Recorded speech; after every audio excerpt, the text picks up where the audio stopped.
இன்றைய தினம் காசாவிலே உறைபனி காரணமாக, கடும் குளிர் காரணமாக பிறந்த குழந்தைகள் 6 பேர் பிறந்து ஒரு சில நிமிடங்களுக்குள்ளாக உயிரிழந்திருக்கிறார்கள், மரணித்திருக்கிறார்கள் என்கிற செய்திகள் அதிர்ச்சி கூட்டக்கூடிய செய்திகளாக வெளியாகி இருக்கிறது. இன்றைக்கு இது தொடர்பாக கருத்துக்களை வெளியிட்டிருக்கக்கூடிய பாலஸ்தீன விடுதலை அமைப்பை சேர்ந்தவர்கள் என்ன சொல்லி இருக்கிறார்கள் என்று சொன்னால், யுத்தத்தினூடாக மக்களை அழித்ததை தாண்டி தற்போது பசி, பட்டினி, இயற்கை அனர்த்தங்களை பயன்படுத்தி இங்கிருக்கக்கூடிய மக்களை அழிக்கக்கூடிய இன அழிப்பு யுத்தத்தில் ஈடுபட்டு வருகிறது. எங்களுக்கு தேவையான ஒப்பந்த பிரகாரமே வரக்கூடிய மனிதாபிமான உதவிகள் வருவது நிறுத்தப்படுகிறது. எங்களுக்கு தேவையான டென்ட்டுகள் கிடைக்கவில்லை, எங்கள் மக்களுக்கு தேவையான கூடாரங்கள் கிடைப்பதில்லை, எங்கள் மக்களுக்கு தேவையான மருத்துவ உதவிகள் கிடைப்பதில்லை. எனவேதான் பிறந்த குழந்தைகள் உயிரிழக்கிற ஆபத்து ஏற்பட்டிருக்கிறது. ஒரே நாளில் 6 பச்சிளம் குழந்தைகள் கொல்லப்பட்டிருக்கிறார்கள், ஷஹீதாகி இருக்கிறார்கள் என்கிற செய்திகள் இன்றைக்கு அதிர்ச்சிகரமாக வெளியாகி இருக்கிற அதே நேரம் மறக்க மாட்டோம், மன்னிக்கவும் மாட்டோம், மண்டியிடவும் மாட்டோம், ஜெருசலம் அரபு தேசம். இந்த வாசகம் அதாவது எப்படிப்பட்ட ஒரு உணர்வு என்று பாருங்க. தாங்கள் சிறையில் பல ஆண்டுகள் இருந்திருக்கிறார்கள். 1 வருஷம் 2 வருஷம் இல்லை, 40 வருஷம் உள்ள இருந்தவர் கூட இந்த வாட்டி ரிலீஸ் ஆக போறார் என்கிற ஒரு நிலை இருந்தது. இப்படியெல்லாம் இருந்த நிலையில நாளைக்கு ரிலீஸ் ஆக போறோம் போது அவங்க ஒரு செய்தியை சொல்றாங்க இஸ்ரேலுக்கு, என்னன்னா மறக்க மாட்டோம், மன்னிக்கவும் மாட்டோம், மண்டியிடவும் மாட்டோம், சரண்டர் ஆகவும் மாட்டோம், ஜெருசலம் அரபு தேசம்.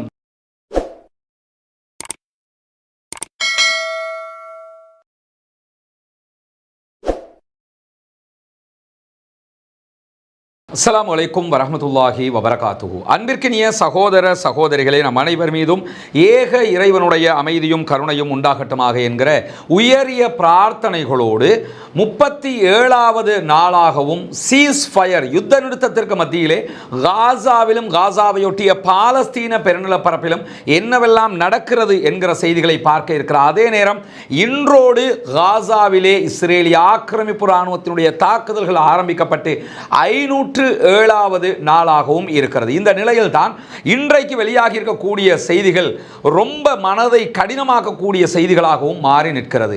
அந்த செய்திகள் என்ன என்பதை ஆழமாக பார்ப்பதற்கு முன்பதாக ஆரம்பத்தில் நாம் பார்த்துக் கொள்ள வேண்டிய ஒரு முக்கியமான செய்தி என்னவென்றால், காசாவிலே கடந்த அக்டோபர் 7, 2023 அன்று முதல் மாபெரும் தாக்குதல்களை அமெரிக்காவினுடைய ஆதரவோடு இஸ்ரேலிய ஆக்கிரமிப்பு இராணுவம் நடத்தி வந்தது. தற்போது அங்கே யுத்த நிறுத்தம் ஏற்பட்டிருக்கிறது, நமக்கெல்லாம் தெரியும். இந்த நிலையில சப்தமில்லாமல் பாலஸ்தீனத்தின் இன்னொரு பிரிவு மொத்தமாக அழிக்கப்படுகிறது, ஆக்கிரமிக்கப்படுகிறது என்பதையும் நாம் கவனத்தில் கொள்ள வேண்டும். எனக்கு பின்னாடி தெரியக்கூடிய இந்த காட்சிகளை நீங்க பாத்தீங்கன்னு சொன்னா, இது ஆக்கிரமிக்கப்பட்ட வெஸ்ட் பேங்க் மேற்கு கரையினுடைய காட்சிகளை தான் நீங்க பாக்குறீங்க. ஆனால் இங்க இருக்கக்கூடிய எந்த வீடுகளுமே பாலஸ்தீன மக்களுக்கான வீடுகள் கிடையாது என்பதுதான் யதார்த்தமான உண்மையாக இருக்கிறது. மேலும் சொல்ல போனால் இங்க இருக்கக்கூடிய காட்சியை நீங்க பாத்தீங்கன்னா, இதுதான் வெஸ்ட் பேங்கினுடைய ஜெனின் பகுதியாக, மெயின் பகுதியாக இருக்கக்கூடியது இந்த இடம். இதுதான் ஒட்டுமொத்த வெஸ்ட் பேங்காக இருக்கிறது. இந்த வெஸ்ட் பேங்க் நீங்க புரியுறதா இருந்தா இங்க இந்த வரைபடத்தில் பார்த்தீங்கன்னா இவ்வளவுதான் காசா, இந்த சின்ன பகுதி. இவ்வளவு இந்த இடத்துல இருக்கக்கூடியது ஆக்கிபைட் வெஸ்ட் பேங்க் என்று சொல்லுவார்கள், ஆக்கிரமிக்கப்பட்ட மேற்கு கரை. இந்த ஆக்கிரமிக்கப்பட்ட மேற்கு கரைக்குள்ள என்ன மாதிரியான நிலை இருக்கிறது என்பதை நீங்கள் கவனிக்க முடியும். குறிப்பாக இந்த கலர்ல இருக்கக்கூடிய ஏரியா ஏ நீங்க எடுத்துக்கிட்டீங்கன்னு சொன்னா, இந்த ஏரியா ஏ மட்டும்தான் அந்த பாலஸ்தீனியன் கண்ட்ரோல்ல இருக்கிறது. இந்த பகுதிகள் இதுவெல்லாம் பாலஸ்டைன் அத்தாரிட்டியினுடைய கண்ட்ரோல்ல இருக்கக்கூடிய பகுதிகளாக இருக்கிறது. இதே நேரத்தில் ஏரியா பி நம்ம எடுத்துக்கிட்டோம்னு சொன்னா, இந்த ஏரியா பி என்பது அந்த ஜாயிண்ட் இஸ்ரேலி பாலஸ்தீனியன் கண்ட்ரோல், இஸ்ரேலும் பாலஸ்தீன அத்தாரிட்டியும் இணைந்து கண்ட்ரோல் பண்ணக்கூடிய பகுதிகளாக இருக்கிறது. அது எங்கெல்லாம் இருக்குதுன்னு பாருங்க, எல்லா இடத்திலும் இருக்கும். ஒரு 2 நகரங்கள் இருக்கக்கூடிய ஏரியாக்கள், ஜாயிண்ட் ஆகக்கூடிய ஏரியாக்கள், எல்லா ஏரியாக்கள்லையும் இஸ்ரேலும் இணைந்து தான் அந்த இடங்களை பிடித்து வைத்திருப்பார்கள். காரணம் என்னன்னா, அங்க இருக்கக்கூடிய மக்கள் நினைச்ச மாதிரி எதையும் செஞ்சிடக்கூடாது, நம்ம கிட்ட கேட்காம எதுவும் நடக்கக்கூடாது. அதனால தான் ஆக்கிரமிக்கப்பட்ட மேற்கு கரை என்றே இதற்கு பெயர் சொல்லப்படுகிறது. ஏரியா சி நீங்க எடுத்துக்கிட்டீங்கன்னு சொன்னா, அந்த இஸ்ரேலி கண்ட்ரோல் இங்க பாருங்க, இந்த கலர்ல இருக்கக்கூடிய எல்லாமே இஸ்ரேல் இஸ்ரேலுடைய கண்ட்ரோல். இங்க கூட வெஸ்ட் பேங்கை தனியாக இந்த இடத்துல நீங்க கவனிங்க, காசா இங்க இருக்கிறது, வெஸ்ட் பேங்க் இங்கே இருக்கிறது, இது எல்லாமே இஸ்ரேல். அதே மாதிரி வெஸ்ட் பேங்குக்குள்ளேயே இந்த பகுதிகள் முழுவதும் இஸ்ரேலுடைய கண்ட்ரோலாக இருக்கிறது. இப்படியான ஒரு நிலையில தான் வெஸ்ட் பேங்கை அவர்கள் வைத்துக் கொண்டிருக்கக்கூடிய நேரத்தில் அங்கு தொடர்ந்து தாக்குதல்கள் நடத்தப்படுகிறது. துல்கரேம், அதே போன்று ஜெனின், இந்த பகுதிகளில் தூபாஸ் பகுதிகளில் எல்லாம் தொடர்ந்து தாக்குதல் நடத்தப்படுகிறது. இன்றைக்கு மாத்திரம் துல்கரேம் பகுதிகளில் இருந்து 12,000 பேர் அகதிகளாக வெளியேறி இருக்கிறார்கள். இது சைலண்டாக ஒரு இன அழிப்பு வெஸ்ட் பேங்க்ல நடைபெற்று வருகிறது. யாரும் இதை கண்டுகொள்வதை போல் தெரியவில்லை. காசாவை பற்றி நாம் பேசுகிற அதே நேரம் வெஸ்ட் பேங்க்ல இந்த அநியாயம் நடப்பதையும் புரிந்து கொள்ள வேண்டும். அதே நேரத்தில் இன்றைக்கும் வெஸ்ட் பேங்க்ல இருக்கக்கூடிய அப்பாவி பொதுமக்களுடைய வீடுகளை இஸ்ரேலிய ஆக்கிரமிப்பு ராணுவத்தை சேர்ந்தவர்கள் அகற்றி இருக்கிறார்கள், இடித்து தள்ளி இருக்கிறார்கள் என்கிற செய்திகளுக்கு மத்தியில் 1100 புதிய வீடுகளை இஸ்ரேலியர்களுக்காக ஆக்கிரமித்து கட்டுவதற்கு இஸ்ரேலுடைய உயர் திட்டமிடல் கவுன்சில் அனுமதி கொடுத்திருக்கிறது என்கிற அதிர்ச்சிகரமான செய்திகளும் இன்றைக்கு வெளியாகி இருக்கிறது. பாலஸ்தீன மக்களுடைய இடத்தை பிடிப்பாங்க, பிடிச்சதுக்கு பிறகு சட்ட ரீதியாக தான் பிடிச்சோம் வாதிடுவாங்க, அதுக்கு பிறகு அவர்களுடைய அமைச்சகத்தினுடைய அனுமதியை எடுப்பாங்க, பாராளுமன்றம் என்கிற அவர்களுடைய நெசட்ல போடுவாங்க, பாஸ் பண்ணுவாங்க, அவங்களே அதை கைப்பற்றிக் கொள்வார்கள். 1100 புதிய வீடுகள் பாலஸ்தீன மக்களுடைய ஏரியாக்கள்ல வெஸ்ட் பேங்க்ல கட்டப்பட போகிறது என்கிற செய்திகள் இன்றைக்கு அதிர்ச்சிகரமான செய்திகளாக மாறி இருக்கக்கூடிய நேரத்தில் என்னவெல்லாம் நடக்கிறது காசாவுக்குள் என்பது மிக முக்கியமானது. இன்றைய தினம் காசாவிலே உறை பனி காரணமாக, கடும் குளிர் காரணமாக பிறந்த குழந்தைகள் 6 பேர் பிறந்து ஒரு சில நிமிடங்களுக்குள்ளாக உயிரிழந்திருக்கிறார்கள், மரணித்திருக்கிறார்கள் என்கிற செய்திகள் அதிர்ச்சி கூட்டக்கூடிய செய்திகளாக வெளியாகி இருக்கிறது. இன்றைக்கு இது தொடர்பாக கருத்துக்களை வெளியிட்டிருக்கக்கூடிய பாலஸ்தீன விடுதலை அமைப்பை சேர்ந்தவர்கள் என்ன சொல்லி இருக்கிறார்கள் என்று சொன்னால், இஸ்ரேல் யுத்தத்தினூடாக மக்களை அழித்ததை தாண்டி தற்போது பசி, பட்டினி, இயற்கை அனர்த்தங்களை பயன்படுத்தி இங்கிருக்கக்கூடிய மக்களை அழிக்கக்கூடிய இன அழிப்பு யுத்தத்தில் ஈடுபட்டு வருகிறது. எங்களுக்கு தேவையான ஒப்பந்த பிரகாரமே வரக்கூடிய மனிதாபிமான உதவிகள் வருவது நிறுத்தப்படுகிறது.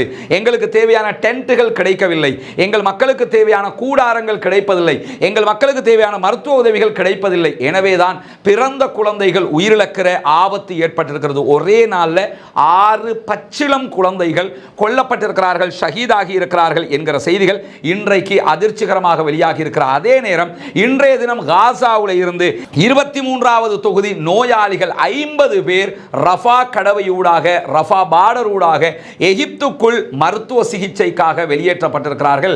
இவர்களுடைய 50 பேரும் எப்படிப்பட்டார்கள் என்று சொன்னால், இவர்களுக்கு கைகள் கிடையாது என்று அறிக்கை வெளியாகி இருக்கிறது.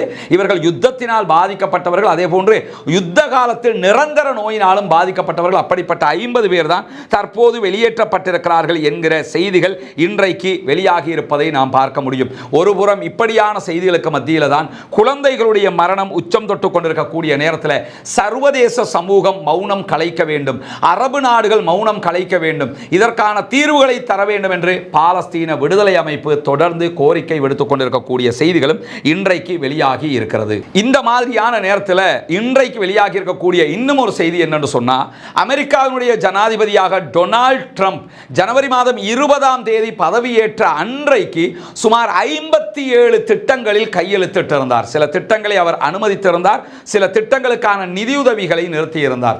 அந்த அடிப்படையில் டொனால்ட் ட்ரம்ப் செய்த மிக முக்கியமான அதிர்ச்சிகரமான செய்தியாக பார்க்கப்படுவதுதான் யுஎஸ் எய்டை அவர் நிறுத்தி இருப்பது. யுஎஸ் எய்டு என்று சொல்லி எல்லா நாடுகளிலையும் நிறைய அபிவிருத்தி திட்டங்களை செய்யக்கூடிய நிதி அமைப்புகளை நீங்க பார்த்திருப்பீங்க. இலங்கையில் பெரும் அளவுக்கு உண்டான காரியங்களை அவர்கள் செய்கிறார்கள். இப்பொழுது மிகப்பெரிய சர்ச்சையாகவும் அது மாறி இருக்கிறது. இப்போது இருக்கக்கூடிய எம்பிக்கள், முன்னாள் எம்பிக்கள், பிரதமர் வரைக்கும் அவர்களிடமிருந்து பணம் பெற்றார்கள் என்கிற விமர்சனங்களை எல்லாம் நம்ம தொடர்ந்து பேசக்கூடியதெல்லாம் பார்த்து வர்றோம்.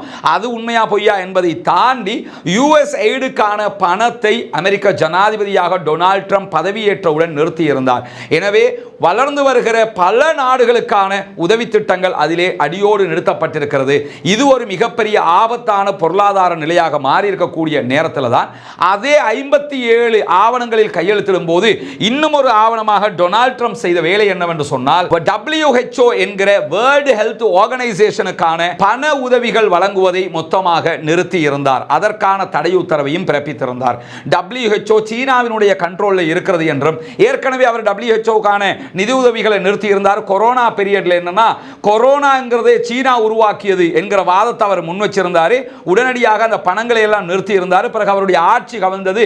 ஜோ பைடன் ஆட்சிக்கு வந்ததுக்கு பிறகு என்ன பண்ணாருன்னா, மீண்டும் அந்த பண உதவிகளை நாங்கள் தருவதாக அறிவித்திருந்த நிலையில தான் WHO பண உதவிகளை மொத்தமாக நிறுத்தி இருக்கிறார் டொனால்ட் ட்ரம்ப். இந்த அடிப்படையில் WHO வழியாக காசாவுக்கு வந்து சேர்ந்து கொண்டிருந்த சுமார் 46 மில்லியன் US$ மொத்தமாக நிறுத்தப்பட்டிருக்கிறது. 46 மில்லியன் US$ சாதாரண பணம் கிடையாது.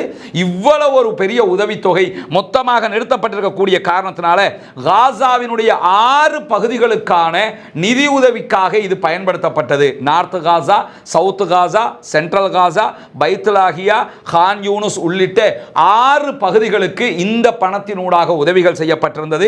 சுகாதார வசதிகள் இதனூடாக செய்து கொடுக்கப்படுகிறது. மறுவாழ்வு மையங்கள் அமைக்கப்பட்டுக் கொண்டிருந்தது.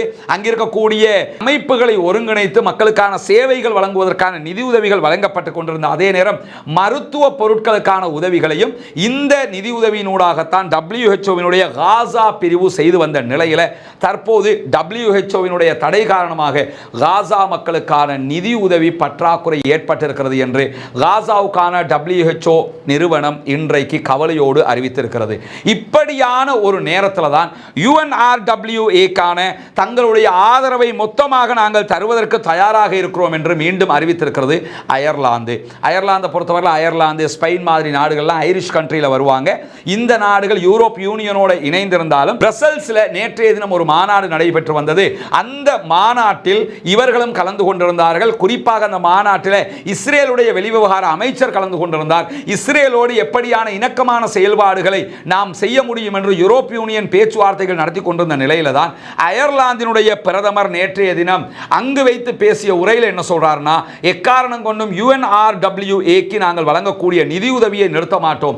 காசா மக்களுக்கான நிதியுதவி அது, அதை தாராளமாக நாங்கள் வழங்குவதற்கு தயாராக இருக்கிறோம் என்று சொன்னவர், பாலஸ்தீன மக்களுக்கான, காசா மக்களுக்கான நிதியுதவியை நாம் அதிகரிக்க வேண்டிய கட்டத்தில் இருக்கிறோம் என்றும் நேற்றைய தினம் அறிவித்திருந்ததை நாம் அவதானிக்க முடிந்தது. இவர்தான் அயர்லாந்தினுடைய பிரதம மந்திரியாக இருக்கிறார். இவர்தான் நேற்றைய தினம் அந்த உரையை ஆற்றி இருந்தது மட்டுமல்லாம, அயர்லாந்தை பொறுத்தவரையில் நமக்கு தெரியும், இன்டர்நேஷனல் கோர்ட் ஆஃப் ஜஸ்டிஸினுடைய வழக்க சவுத் ஆப்பிரிக்கா தொடர்ந்த நேரத்தில் அந்த வழக்கில் ஜனவரி மாதம் 22ஆம் தேதி இவர்களும் இணைந்து கொண்டார்கள். நாங்களும் அந்த வழக்குக்கு துணை வர்றோம், இஸ்ரேல் இன அழிப்பத்தான் செய்து கொண்டிருக்கிறது என்று இஸ்ரேலுக்கு எதிராக வந்தது மட்டுமல்லாமல் மே மாதம் 22ஆம் தேதி 2024 அன்று அயர்லாந்து, நார்வே, ஸ்பெயின் ஆகிய 3 நாடுகளும் பாலஸ்தீனத்தை தனி நாடாக அங்கீகரிக்கிறோம் என்றும் அறிவித்திருந்தார்கள். இப்படி பாலஸ்தீனத்தோடு ரொம்ப நெருங்கிய உறவு பாராட்டக்கூடிய நிலையில் அயர்லாந்து, ஸ்பெயின், நார்வே ஆகிய நாடுகள் இருக்கிற போது இந்த 3 நாடுகளில் இருந்தும் இஸ்ரேல் தன்னுடைய தூதுவர் ஆலயங்களையும் ஒதுக்கி கொண்டிருக்கிறது, வெளியேற்றி இருக்கிறது என்கிற செய்திகளையும் ஏற்கனவேயும் நம்ம சொல்லி இருக்கிறோம். இப்படியான நிலையில தான் UNRWA உதவிகளை நாங்கள் செய்வதற்கு தயாராக இருக்கிறோம் என்று சொல்லி இப்பொழுது அயர்லாந்தினுடைய பிரதமர் வெளிப்படையாகவே அறிவித்திருக்கிறார். இந்த நேரத்தில் புனிதமிக்க ரமதானுடைய மாதத்தையும் நாம் அடைய இருக்கிற போது நாம் என்ன செய்ய முடியும் பாலஸ்தீன மக்களுக்காக? ஒருபுறம் WHO வேர்ல்டு ஹெல்த் ஆர்கனைசேஷனுடைய பொருளாதாரங்களை அமெரிக்க ஜனாதிபதி நிறுத்தி இருக்கிறார். அதே போன்று UNRWA வழங்கப்பட்டு கொண்ட ட்ரில்லியன் கணக்கான உதவிகளை அமெரிக்கா நிறுத்தி இருக்கிறது. USAID அமெரிக்கா நிறுத்தி இருக்கிறது. இப்படி அவர்களுக்கு கிடைத்துக் கொண்டிருந்த பல பொருளாதார வசதிகள் நிறுத்தப்பட்டு கொண்டிருக்கும் போது காசா மக்களுக்கு உதவுவது எப்படி? நம்மால என்ன பண்ண முடியும்னா, ஏற்கனவே நம்ம சொன்ன மாதிரி UNRWA.org என்கிற இணையதளத்துக்கு நீங்க போனீங்கன்னா அந்த இணையதளம் UNRWA ஐநாவினுடைய அபிஷியல் இணையதளமாக இருக்கிறது. யாரும் எதுக்கும் அச்சப்பட வேண்டிய தேவை கிடையாது. ஏன் இதுக்கு பணம் கொடுத்தீங்கன்னா ஐநாவினுடைய நிறுவனம், அதனால பணம் கொடுத்தோம்னு தைரியமாக நீங்க சொல்ல முடியும். அந்த அளவுக்கு அபிஷியலாக இருக்கக்கூடிய இணையதளம் அது. அரபுல, ஆங்கிலத்தில் பல மொழிகளிலும் இருக்கக்கூடிய இணையதளம்.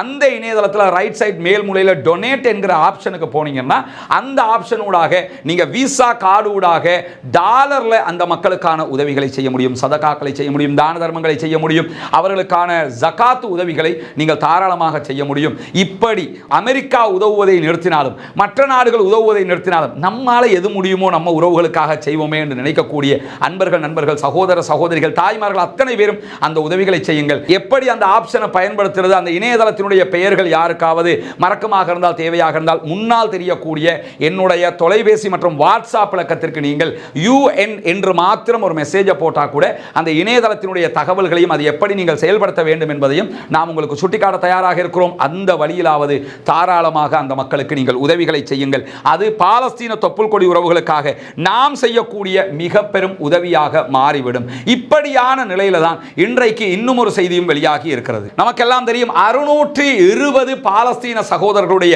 விடுதலையை தடை செய்து வைத்திருக்கிறது இஸ்ரேல். 32 பேரை பாலஸ்தீன விடுதலை அமைப்பு விடுதலை செய்திருக்கிறார்கள். மார்ச் மாதம் 1ஆம் தேதியோடு முதல் கட்ட பேச்சுவார்த்தைகள், முதல் கட்ட சமாதான உடன்படிக்கை முடிவுற்று இரண்டாம் கட்ட 40 நாட்கள் ஆரம்பிக்கப்பட இருக்கிறது. இந்த நிலையில தான் 620 பேர் அவங்க விடுதலை செஞ்சிருக்கணும். ஆனா விடுதலை செய்யல, நாங்க அனுப்ப மாட்டோம்னு சொல்லிட்டாங்க. பட் என்னன்னா அந்த அனுப்புறதுக்கு அவங்க தயாராகும் போது அங்கிருந்து வெளியேறிய பாலஸ்தீன சகோதரர்கள் சிறையில் இருந்திருப்பாங்களா இல்லையா, அப்பாவி பாலஸ்தீனியர்கள், அவங்க என்ன பண்ணினாங்கன்னு சொன்னா ஜெருசலம் அரபு நாடு என்கிற வாசகங்களை அங்கிருக்கக்கூடிய ஆஃபர் சிறைச்சாலையினுடைய சுவர்களில் எழுதியிருந்தார்கள் என்கிற சர்ச்சை ஒன்று தற்போது வெளியாகி இருக்கிறது.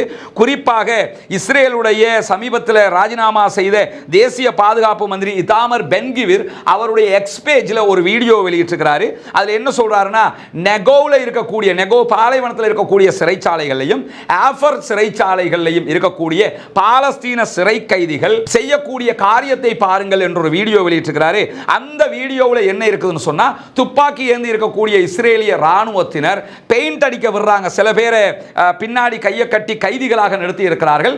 ஒருவர் பெயிண்ட் அடிக்கக்கூடிய காட்சி வெளியாகி இருக்கிறது. எதற்காக அந்த பெயிண்ட் அடிக்கப்படுகிறது என்பதை பற்றி பென்கிவிர் தன்னுடைய எக்ஸ் பேஜ்ல சொல்லும்போது என்ன சொல்றாருன்னா, அந்த சுவர்களில் எழுதப்பட்டிருந்த வாசகம் என்னன்னு சொன்னா, மறக்க மாட்டோம், மன்னிக்கவும் மாட்டோம், மண்டியிடவும் மாட்டோம், ஜெருசலம் அரபு தேசம். இந்த வாசகம் அதாவது எப்படிப்பட்ட ஒரு உணர்வு என்று பாருங்க. தாங்கள் சிறையில் பல ஆண்டுகள் இருந்திருக்கிறார்கள். 1 வருஷம் 2 வருஷம் இல்ல, 40 வருஷம் உள்ள இருந்தவர் கூட இந்த வாட்டி ரிலீஸ் ஆக போறார் என்கிற ஒரு நிலை இருந்தது. இப்படியெல்லாம் இருந்த நிலையில நாளைக்கு ரிலீஸ் ஆக போறோம் போது அவங்க ஒரு செய்தியை சொல்றாங்க இஸ்ரேலுக்கு, என்னன்னா மறக்க மாட்டோம், மன்னிக்கவும் மாட்டோம், மண்டியிடவும் மாட்டோம், சரண்டர் ஆகவும் மாட்டோம். ஜெருசலம் அரபு தேசம், ஜெருசலம் இஸ்ரேலிய தேசம் அல்ல, அது அரபு தேசம் என்பதை குறிப்பிட்டு தான் அவர்கள் இப்படி எழுதியிருந்தார்கள். அவர்களுக்கான தண்டனை தான் இங்கே கொடுக்கப்படுகிறது என்று சொல்லித்தான் தற்போது அவர் அந்த வீடியோவை வெளியிட்டிருக்கிறார். அது மாபெரும் சர்ச்சையாகவும் உருவெடுத்திருப்பதை நாம் பார்க்க முடியும். எனவே பாலஸ்தீன மக்கள் இன்றைக்கு 70 ஆண்டுகளுக்கு மேலாக போராடுகிறார்கள் என்றால், டொனால்ட் ட்ரம்ப் மாதிரி ஒருத்தர் வந்து லேசாக காசாவை நான் எடுத்துக்கிறேன், நீங்களாம் வெளியே போங்கடாண்டா போயிடுவாங்களா? பாலஸ்தீனம் என்பது வெறும் மண்ணுக்கான போராட்டம் அல்ல, உணர்வுக்கான போராட்டம். பாலஸ்தீனியர்கள் மண்ணுக்காக மாத்திரம் போராடவில்லை, தங்களுடைய தேசத்திற்காகவும் தங்களுடைய மத தலங்களுக்காகவும் தங்களுடைய மனதிலே கலந்திருக்கிற, மண்ணோடு ஒன்றி போயிருக்கிற உணர்வுகளுக்காகவும் போராடி கொண்டிருக்கிறார்கள். எத்தனை நக்பாக்கள் நடந்தாலும், எத்தனை தாக்குதல்கள் நடந்தாலும் பாலஸ்தீனம் எமதே, பாலஸ்தீனம் எங்களுக்குரியதே என்று அவர்கள் உறுதியாக நிற்கிறார்கள். ஜெருசலமும் அரபு தேசம்தான் என்பதிலே எந்த மாற்று கருத்தும் இல்லை. சிறையிலிருந்து வெளியாக நேரத்தில் கூட தங்களுடைய உணர்வை சொல்லி இருக்கிறார்கள். மறக்க மாட்டோம், மன்னிக்க மாட்டோம், மண்டியிட மாட்டோம், ஜெருசலம் அரபு தேசமே என்பதுதான் அவருடைய கோஷமாக இருந்திருக்கிறது. இந்த கோஷம்தான் பாலஸ்தீனத்தை வெற்றியின்பால் நகர்த்தி கொண்டிருக்கிறது. இன்றைக்கு பாலஸ்தீனத்தை தனிநாடாக அங்கீகரித்திருக்கிற ஸ்பெயின், நார்வே, அயர்லாந்து உள்ளிட்ட நாடுகளை போன்று 136 நாடுகள் பாலஸ்தீனத்தை தனிநாடாக அங்கீகாரம் கொடுத்திருக்கின்றன.